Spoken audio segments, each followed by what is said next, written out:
Hi, I'm Peterson. America Shad is in here with another episode of Dark Theory USA. I'm with you guys to talk about the Jordan Peterson story, what happened online, and everyone is talking about that.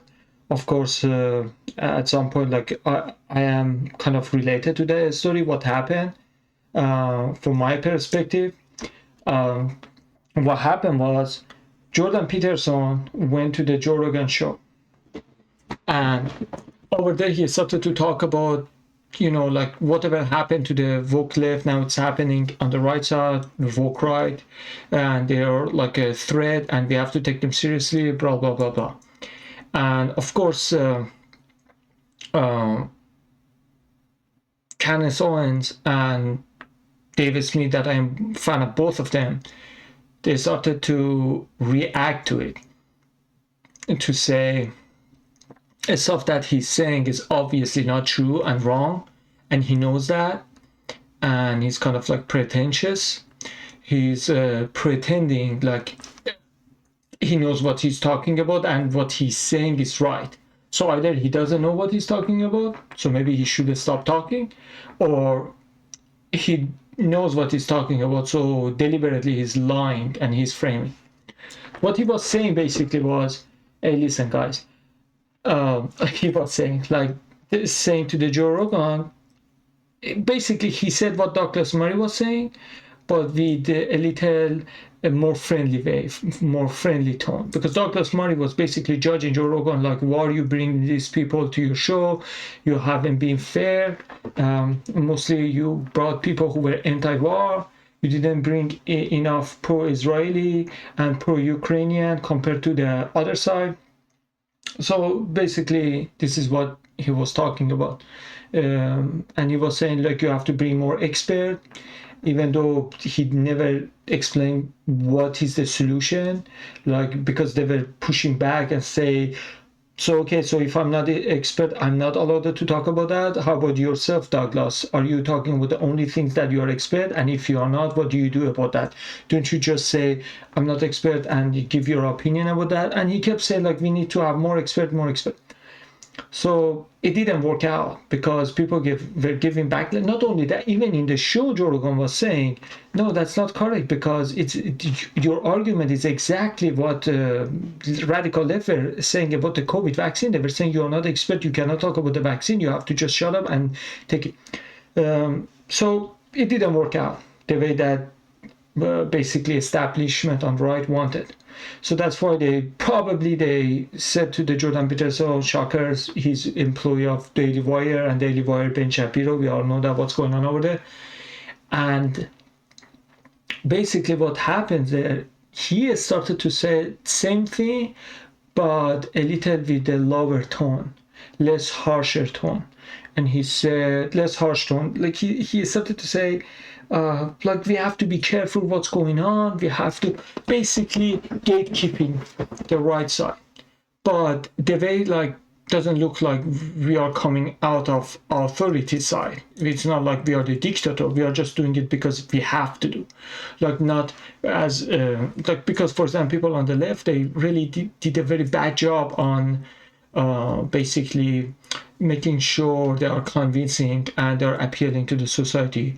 They took it to the full extreme without explaining themselves, without reasoning. So that's why people stopped believing in them, and that was a backlash. So he tried to do the way that left were unable to do that. So he tried to say like, oh, we are doing it for, let's say, like greater good, something like that.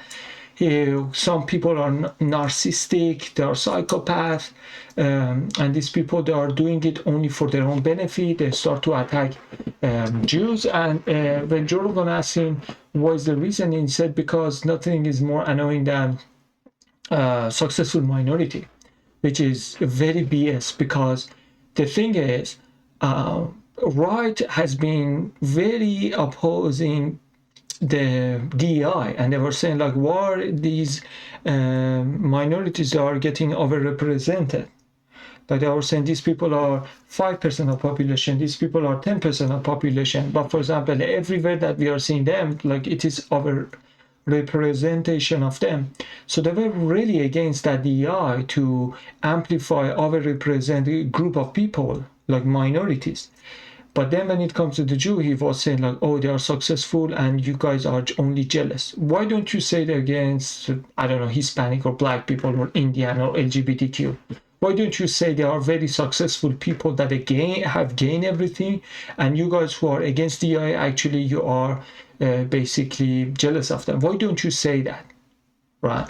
Because because some people, they say, well, the reason is because for DEI it is like organization making sure they get the job. For the other one, they are just so good, they get things done, they are doing their job the best. But that's not true. For example, there is a law is passed, basically pending in a couple of states, but in majority of states in United States are passed already. You cannot boycott Israel. You are allowed to boycott other states, but not Israel. You are allowed to boycott other state in United States, but not a foreign nation. So that is kind of DEI, like making sure they never get cancelled, they never get boycotted. And if that's the case, they will never lose, like that's kind of, that sounds like a DEI to me, because the whole argument of people on the right side was DEI is a place that giving people in minorities a spot that they don't deserve. They're saying, like, for example, you're overrepresented. This is what they were saying. Right? But same thing is happening over there for the Jews. That's, oh, they are just successful and you are jealous. If they are just successful because they are very smart and they're genius, why do we have to put so many regulations, so many laws to protect their benefits? Like, you cannot boycott them, you cannot cancel them. And if you let anybody in that organization criticize them, they lose their federal funding. Just what is happening in Harvard is exactly by playbook of DEI. Over there is bad for black people, for transgender, for Indians is bad, but for the Jews, oh, they are chosen one. So that's so BS. If they are really so successful and we are jealous of them, then they wouldn't need all those protections. Those protections are, for example, they are saying those DEI is to amplify them, give them something that they don't deserve, the minorities, right? For example. And these people are making sure they get what they even don't deserve. But you are seeing with the AIPAC, 98% of our politicians are already supported by AIPAC. So what's going on here? You know what I'm saying? So if DEI, that organization, supports minorities, that's a bad thing. But if the other one, the chosen one, support 98% of our politicians, that's totally fine. It's crazy. And then, so of course, Candace Owens and David Smith, they responded to it. And of course, I'm a big fan of both of them, and I listened to both of their reaction. Basically, Candace, what she was saying was basically everything that Jordan Peterson has been saying in his books and what he has been recommending to the people, he's not doing himself. For example, he started with clean up your room, make your bed, set your bed. But basically, when a couple of times they saw that his office was very messy. Or, for example, he said never lie, but with apple cider gate, when he said that he didn't sleep for 25 days because he was allergic to the apple ciders, so he couldn't sleep for 25 days. Scientifically, you would be dead if you don't sleep for 25 days. So it happened to be lie.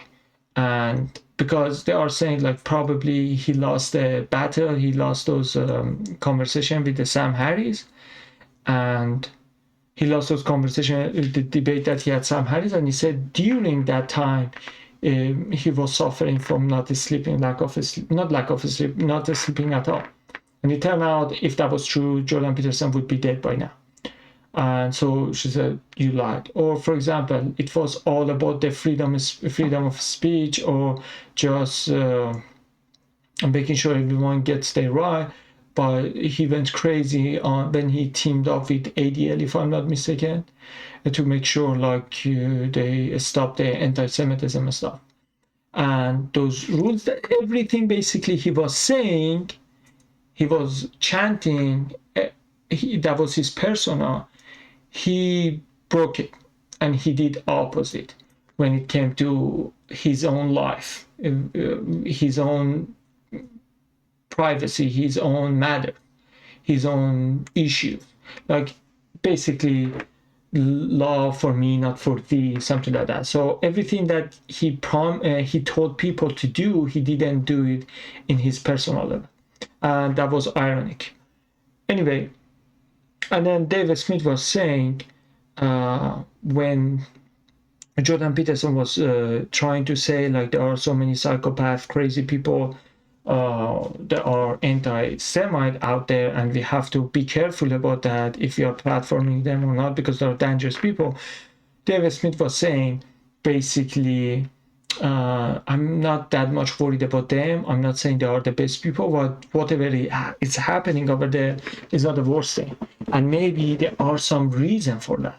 So instead of just attacking those group of people, what left was doing, how about we have a conversation with them or listening to them and have the counter argument over their argument, instead of just, because this is basically what left were doing. You're Nazi, fascist, you're racist, you're this, you're that.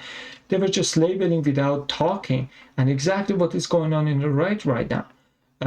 Right now we are seeing, instead of talking with anybody who has some disagreement with them, they just label them, cancel them, deport them, report them, whatever. Like, it's not gonna work out, because you have to understand, when left was doing that, whole right got united against them, so they had chance to fight. But when the whole right got against them, right? But that was only right. But now that they are doing that on the right side to stop anti-Semitism, it's more than right. People on the left also, they agree. So when you see on some matter from Anna Kasparian to Candace Owens, they agree on something, although it's very hard to stop it. Because again, on the left, when radical left, they were trying to have the gate, for example, when it came to the vaccine or trans athletes, whatever. Only they had to deal with the people on the right. People on the left, even if they disagree with the establishment, they were quiet. They took it for the team, you know, they were quiet and they didn't want to damage the party. So they needed to only be worried about the people on the right. But right now, what they are doing it's not only people on the right who disagree with them, but also people on left. So everybody basically except establishment. And it's very interesting to see where we are going from here. And so Jordan Peterson was talking with the Groyper and was saying like, look, they are psychopaths, they are narcissistic, everything is just for themselves. They are doing it, it hurts the society. But basically, he didn't even talk about that, why they are danger, what is wrong, what they are saying. And David Smith said correctly, he said, but Joe Rogan has never platformed any of them, so what is your point? Actually, that's true. And David Smith was saying, maybe there are people who are so he basically, Jordan Peterson was saying, like, they can be very dangerous. And David Smith says, it's not about who can be dangerous, it's not about the potential, but about who is doing it. He said maybe some people, they were worse than world leaders in World War II, but as long as they didn't have power, they couldn't do anything.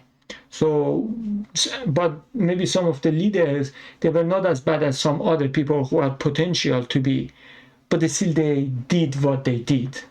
So it's not about who has more potential, it's about who is on the ground doing more crime.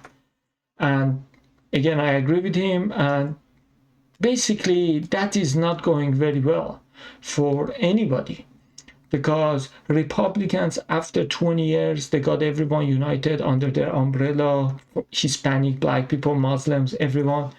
And in 90 days, they are losing the support. At least for Biden, it took 6 months until people started to complain a little. No, to be fair, was Afghanistan happened 2021, 2022. I think after Ukraine, few months after Ukraine, people started to say, hey guys, what are we doing? I mean, even if they didn't apologize publicly for voting for Biden, they were kind of like, they went quiet. They said there's nothing to defend at this point. But for Trump, it's happening in 3 months. It's not, I don't know even if it is. It is, yeah. No, it's not even 100 days. That's scary. We're going to have 4 more years of this chaos. I don't know. Because as a Trump supporter, look here, as a Make America Great Again, US flag, never surrender, Trump. As a Trump supporter, in the worst case scenario, I wouldn't imagine where we are right now. Really. I'm not gonna lie to you. Like, we had the best team, best cabinet, and the best president. And we had the Supreme Court, we had the Congress, and we had Senate. And also, we had the House, the White House. So nothing was stopping us. And also, we had a popular vote. So majority voted for him. So that was nothing stopping us, at least internally. Externally maybe, but internally nothing stopping us. Either they were not as smart as we thought, this administration, because they were making it look like it's 2 + 2 = 4. They were saying like, the only reason that people in America, they have problem because Trump is not in office. That's it. Look, if I'm in office, your problems are taken care of. Not only that, one popular vote, have the Supreme Court, Congress, Senate, also White House.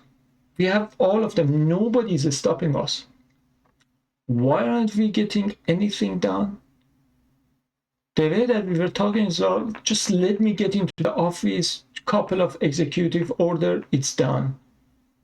It's 90 days, it's just getting worse. It's not only not getting better, it's just getting worse. There are some, like for example, at least market wasn't crashing. At least Tesla cars, they were not being burned by those lunatic on the left. At least there were so many things, like, right, at least we were not on the verge of World War III. Now we are. So there were even in some aspect, we were doing better in the end of the Biden presidency. It's just, we are just going down, and there is no sign that we are just getting better. So I don't know, man.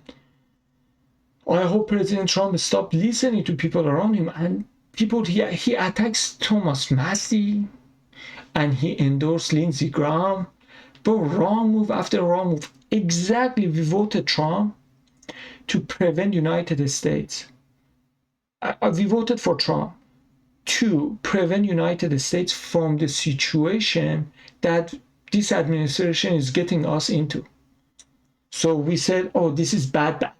We need Trump to get off the track, like avoid us from getting to this bad situation. Now Trump is taking us to that bad. So everything that I was afraid of, oh, if Kamala gets elected, we're gonna face, now we are getting, if that's why we voted for Trump, now we are getting it because of Trump, and at least his administration. The people who are giving him advice, they are not doing a great job.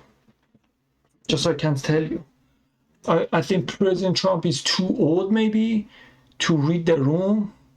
Maybe he doesn't, other than, maybe he has to get out of the Truth Social sometimes, and he has to stop watching Fox News. Maybe he has to talk with other people, random people. Maybe he has to make a fake account in Instagram and see what his followers want, what his people want. Apparently he's like there is a gate they don't let. Either he knows that we are unhappy and still he's doing that, or he really doesn't know. Either way, the blame is on him. You are the president. I expect you to understand that we are not happy with anything that's happening right now. And he's not even giving us time to, hey, wait 3 more months, 4 more months, it's going to be okay. He just say it's going to be okay. Eventually, it's going to be okay. Maybe after World War III, it's going to be okay. When World War II happens, people say it's going to be okay. After 5 years, everything's going to be okay.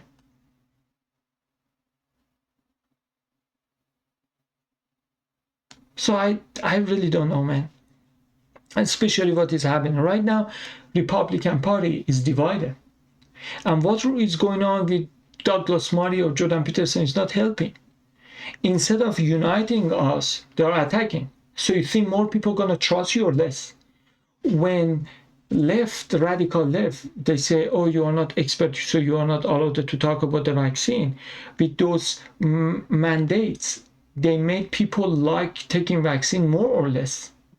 So it means they never learned the lesson. This is establishment. They are corrupted. They just want power.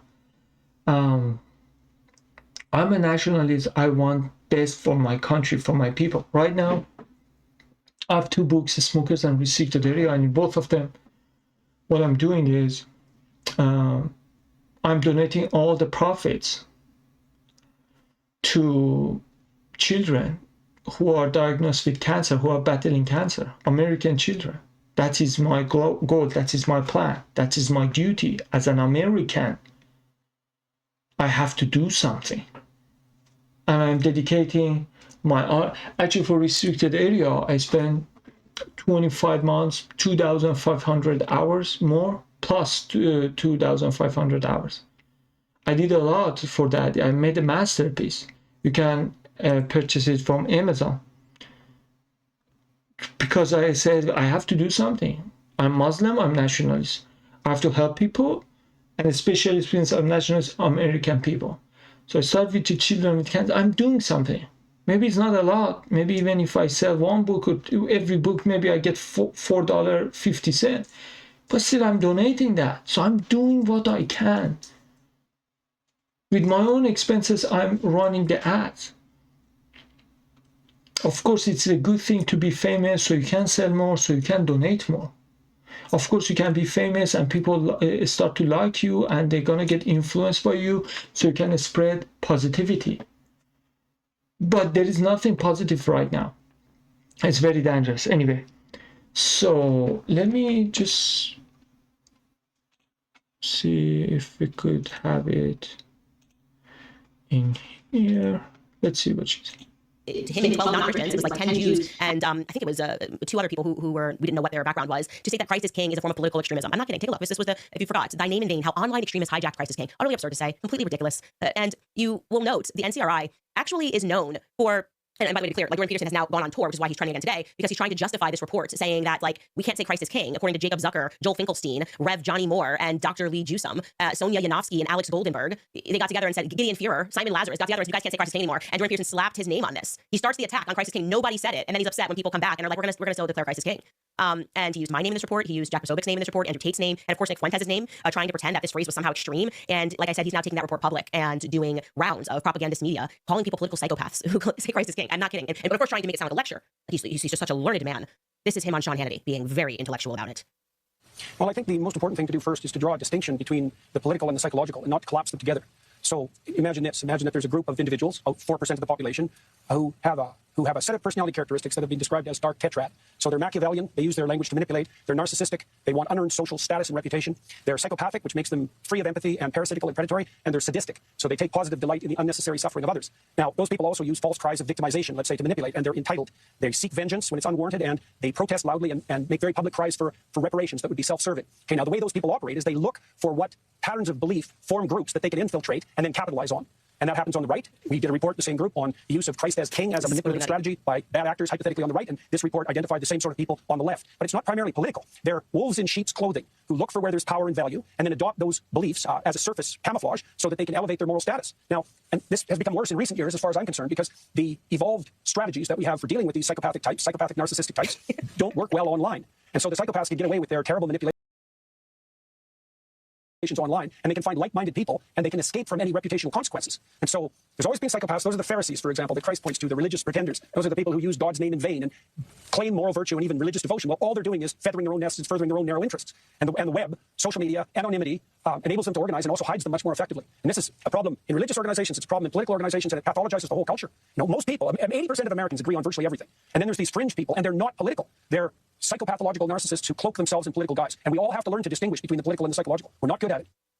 Man, imagine someone sent that in a text message. It's like super long. Man, how would you even respond to that? It's ridiculous. All that over 3 words, Christ is king. What broke you? What are you doing? Oh, has he realized how bizarre that all sounds? And I want you to really take the measure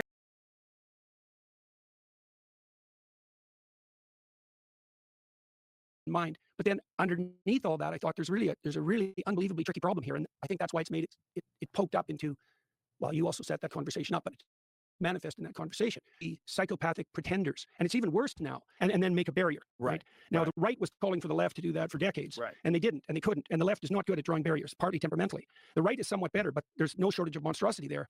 And so then the question is, how do you draw the line? And that's kind of what I was, because I've been watching these right-wing, they're not right-wing, these psychopathic types manipulate the edge of the conservative movement for their own gain. And a lot of that's cloaked in anti-Semitic guise. There's plenty of anti-Semitism on the left too, by the way. So it's not unique to the right. Well, but particularly now. Yes, particularly now. And so, you've let your curiosity guide you, your curiosity and your desire for knowledge, this quest. Okay, here, let's you pause it let here. that guide you as a podcaster. By the way, I'm trying to work through exactly.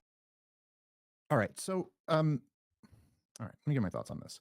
So first of all, I do, as I kind of alluded to at the beginning of the show, I did appreciate that. I thought it was like a nice gesture that he said that he went, I watched it earlier today, the brilliant supportive of what Israel is doing, of Israel's destruction of Gaza. People who support that and who support Israel's government are very quick to point out the kind of dehumanizing bigotry aimed at Jewish people. And again, I'm not saying that there's no, I don't like that. That's about me and my group. I'm not a fan of that, obviously. But I can also recognize that it's like, well, wait, hold on. What I'm seeing here is a massive attempt on both sides to dehumanize the other side. Okay, so that's like the first starting point. It's like I saw it today on my Twitter feed, and it's just so funny to me. I just happen to see them, and my Twitter's been blowing up so much, it's just like not even fun anymore. You can't follow anything. Because I'm starting to understand what it's like for these people who have like really big followings. It's not fun. Twitter, I've said this before, was the most fun around 50,000 followers. That's when it's at its best. But so I saw it today. I just happened to see it. It's like I saw one, and then I hit refresh, and then it scrolls up, and then I saw another one, and they were like the exact same tweet.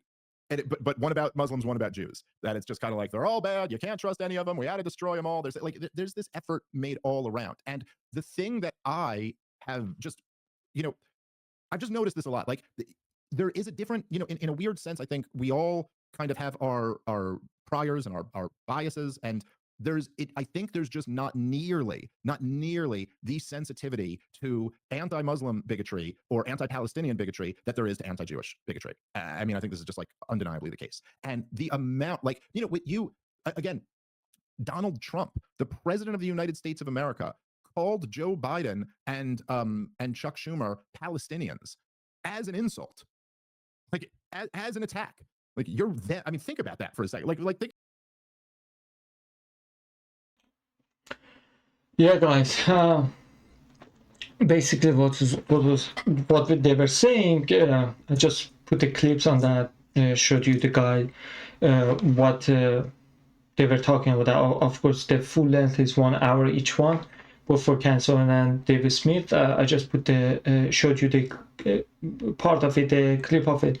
And what Dave was saying is very true. Right now, anyone who support Palestine or doesn't want the war, they are called pro-Hamas, pro-terrorists, whatever. But if that was the opposite, everyone would scream about the anti-Semitism. If the way that they are portraying the people on the other side, but pro-Palestinian. The way they are portrayed, and we call it free speech. If it was reversed, if everyone who was pro-Israel, they were calling them names, everyone would be mad, would say, oh, it is anti-Semitism, oh my God, I don't feel safe going out, blah, blah, blah. But it shows like it's not equal. They are not treated equally. It's like one party can say whatever they want, the other one has to be very careful and self-censor themselves before they face the consequence. And that doesn't make sense to me, at least as a person who is free speech absolutist. It doesn't make sense to me, and I hope something changes. At least we have the conversation. But the funny story about Jordan Peterson, actually, I put it on my X, on my bio in YouTube. You can actually get the link and go to my X. I put it, the drug addict Jordan Peterson, who built a career teaching young men to be tough, strong, and so-called monster. You should be a monster. You have to be a monster. Monster in life unexpectedly blocked me over a comment criticizing Israel. The self-proclaimed tough guy proved too sensitive to handle it. I refer to him as an academic prostitute for a reason. While he appears concerned about the number of his shekels from the Israeli lobby, I am deeply saddened by the innocent children being bound with our tax money. And you can see it in here. I took a screenshot of it. He blocked it, basically. He blocked me, and only because of my comment. And this guy was teaching everyone to be tough, to be strong, to be monster, but even he couldn't handle the comment. Also his daughter blocked me as well. So I think they are exposed because for years they were symbol of strength, at least he was symbol of strength, symbol of wisdom, but now he's exposed.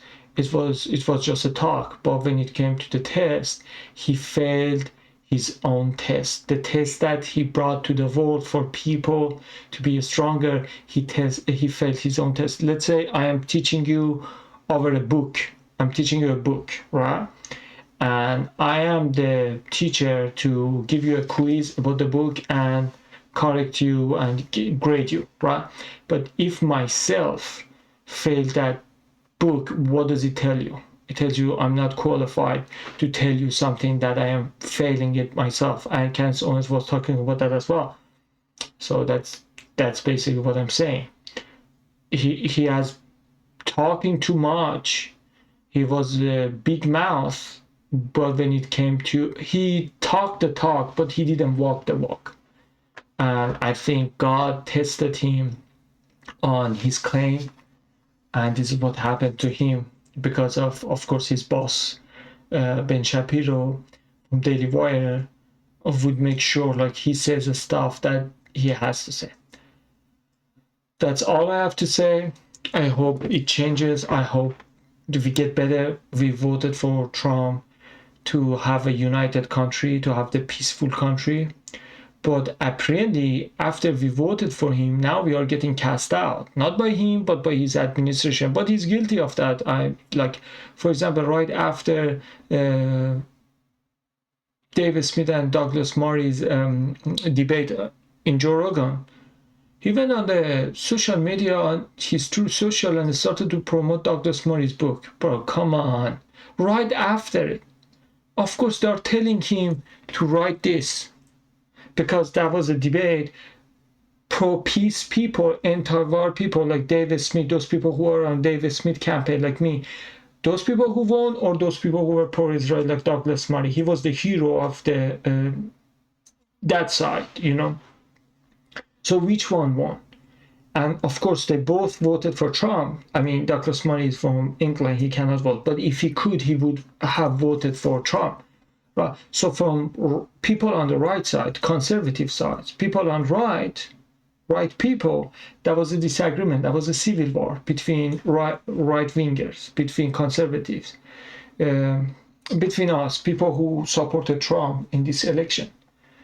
So some people, they were like saying, I find David Smith very more reasonable than Douglas Murray. I don't know, I'm not expert, but what I'm seeing is like Douglas Murray is just personally attacking without bringing any solution or any conversation. He just thinks the conversation is beneath him.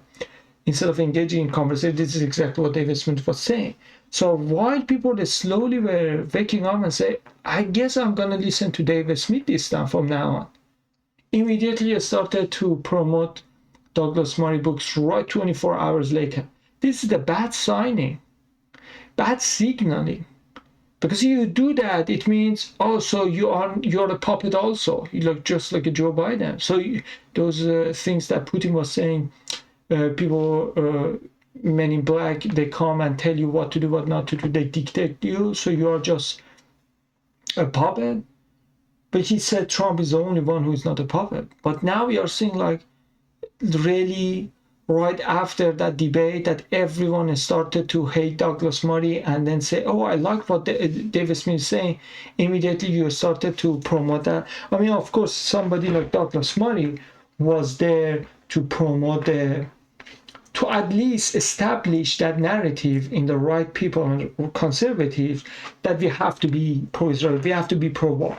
But after that, people started to have doubt, because if you see the reaction, everybody, unless they were paid, like David Smith said it best, he said, unless they have Hebrew letter on their profile or they have Israeli flag, other than that, everyone thought I won, which actually is true, because everybody that I saw, everybody on Twitter, that they were teaming up with the Douglas Murray and saying he won, I went to the profile, either on their name, username, or on their bio, they had either Hebrew name or Israeli flag. Every single one of them. Of course, that's an organization promoted, like, you know, like it's they are doing their thing, promoting the narrative, establishing the narrative, especially right now that people are saying like, are we gonna go to another war or not? So anyway, right after that, right after the debate, you promote Douglas Murray's book, bro, that's a bad signaling. Everybody's teaming up. Everybody who voted for Trump, they love Thomas Massie and they respected he wasn't voting for CR, continuing resolution, and he said, oh, I'm going to primary him. It was a bad move. Everybody started to support him, even his supporters, even his voters. I saw even Matt Walsh was defending him. So he keeps doing wrong move after wrong move to make who is happy. And then he was bragging about that he made his old friends in White House. He was bragging he made his old friends rich. He said, this guy made 2 billion, this guy made 900 million. Did President Trump do market manipulation, really? Why are you bragging about that? I made these two richer. This guy got me. Why would you say something like that? Do you know what I'm saying? And I don't think a president should have a right to play with the market like that. It's not good, because those people who voted for Trump, they wanted a stability. But with those unpredictability, we are not going to trust the market, because every day can switch it, can move it to different direction. So far nothing. And also he folded against China. Of course, now he talked to the India. That's why J.D. Vance with his wife, they went to the India to talk to them. And India put a tariff 12% on the China. So say, hey, I cannot defeat the China by myself. So why don't you do it with me? And China didn't fold. In last 2 weeks that President Trump desperately wanted China to have the phone call and make a deal with them, China stopped doing it. And now they are decreasing their tariffs. They're bringing it down. So all they did was wiping out $10 trillion from the market for just acting tough, not doing anything. Because we cannot have both sides, guys. One of them says it's art of the deal. One of them is bringing job back. If you put a tariff on other countries, says, oh, we are bringing back the jobs. And if he drop down the tariffs, it's art of the deal. And he keeps doing it, and always we have to say, oh, that's a good thing. Oh, that's a good thing. That doesn't work out, and everybody's mad. So those people who didn't vote for Trump, they are already mad. They are looking for the reason. And people on the right side, we are seeing the crack, the division right now. People who voted for Trump now, they have some question, and instead of answering the question, you're labeling them psychopath, narcissistic. It's exactly what left was doing. That's why we voted Trump. Again, I'm repeating myself. We voted for Trump to prevent America from getting into the situation that Trump is getting us into. Like, what's going on, guy? Like, it couldn't be worse. But at least the only good part, I saw that another lady, Lily, I guess Lily was her, Lily in the Twitter was saying, actually, that was a good thing, because if Kamala won, we would say, oh, if Trump won, everything would be better. So we would only blame on Democrats and liberals, you know. It's still this two-party system would work out. But now, we say, we got everything we asked for, but we are not getting anything that we were promised. So we did everything. Like, now we have Supreme Court, we have Congress, we have the power system of United States is in our hands, in Republicans. Nothing and nobody is stopping us. Then what are we doing? What are we doing? Who are we making happy? Because we are not happy. No job came back. No job came back inside. We didn't bring any job back. And we overplayed the tariff cards. Now they are immune. Now they found the alternative. And it ruined our American pride. We were so proud to say, hey, we are standing for ourselves. We are done with being taken advantage of. Now Trump said, yeah, okay, you can keep taking advantage of us, but less. Just be nicer while you're taking it. So what was the point of all of them? Just market manipulation? Just bring fluctuating the market? That's it? We didn't see any result. Like, whatever we are right now, after this Liberation Day thing, where we were before Liberation Day. What was the point of that other than wiping out $10 trillion from the market? What was the accomplishment? What was the achievement? Other than breaking our pride. Because now people are going to call our bluffs. So I don't think that's a good look for us. And I am looking forward to see, hopefully, some changes. And I voted for Trump, so I'm gonna be most critical of this administration, because for the Biden, what to criticize? I wasn't able to vote because I wasn't a citizen yet. I couldn't vote, and also even if I could have voted, and if I did, it's not my problem. It's responsibility on those people who voted for him. But when I voted for Trump, it's on me as well. Joke's on me, you know. So I hope everything gets better. Thank you guys for staying with me, for watching. If you have any feedback, any consideration, question, or any comment, I would be happy to know that, because it's not about like I know everything. It's about we will get to know everything. Like always, as above, so below.